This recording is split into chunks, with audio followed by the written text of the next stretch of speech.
To Rahul economics classes. आज की class में हम इंडियन इकोनॉमी के फर्स्ट चैप्टर के अंदर जो ओरिजिन ऑफ ब्रिटिश रूल है एंड इट्स पर्पस, इसकी चर्चा करेंगे।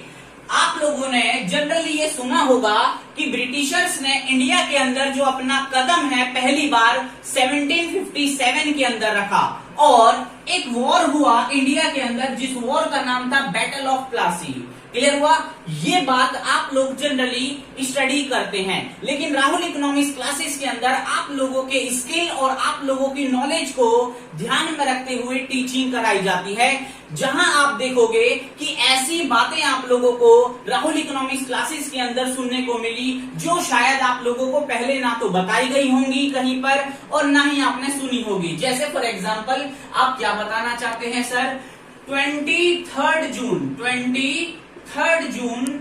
1757 के अंदर एक वॉर हुआ, जिस वॉर का नाम था बैटल ऑफ प्लासी। ये बैटल ऑफ प्लासी का जो वॉर है, ये युद्ध लड़ा गया किसके बीच में? आप लोगों ने पढ़ा होगा सर, मुगल्स के बीच में और ब्रिटिशर्स के बीच में। लेकिन राहुल इकोनॉमिक्स क्लासेस के अंदर आप लोगों को बताया जाएगा कुछ डिफरेंट और कुछ अलग। सर वो क्या? मैं आप लोगों को बताऊंगा बेटे, मुगलों के अंदर एक ये शासक था मुगलों का अंतिम, जिसका नाम था सिराजुद्दौला।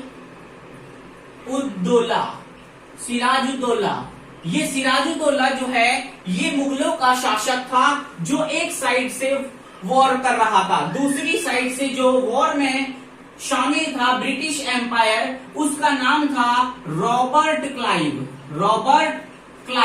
ये रॉबर्ट क्लाइव नाम का दूसरा ब्रिटिशर्स की तरफ से क्लियर हुआ दूसरा पक्ष था। इन दोनों पार्टीज के बीच में ये वॉर लड़ा गया बैटल ऑफ प्लासी, जो आपने सुना होगा। लेकिन आप लोगों ने ये नहीं सुना होगा कहीं पर कि ये जो सिराजुद्दौला है और ये रॉबर्ट क्लाइव, इनके बीच में ये वॉर लड़ा गया था 1757 के अंदर 23 जून। इस वॉर के अंदर जो ओवरकम मतलब विजय, जो जीत हुई वो ब्रिटिशर्स की हुई और उस दिन से ही इंडिया के अंदर 23 जून 1757 के अंदर से, उस दिन से इंडिया में, भारत में शासन स्टार्ट हो गया किसका? अंग्रेजों का। कि अब इंडिया में जो हुकूमत होगी वो सिर्फ और सिर्फ किसकी होगी?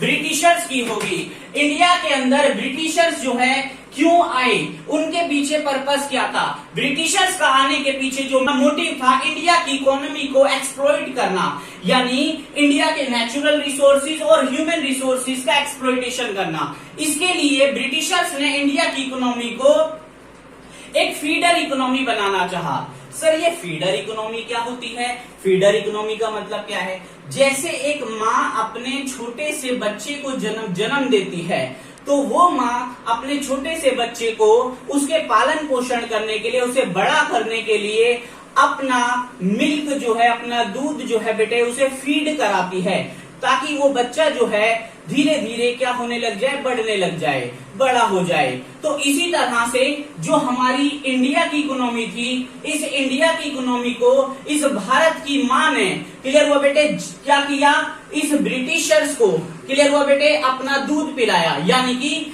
इंडिया से अपने रिसोर्सेज, क्लियर हुआ बेटे, ब्रिटिशर्स की ओर एक्सपोर्ट किए। इसी को हम कहते हैं फीडर इकोनॉमी।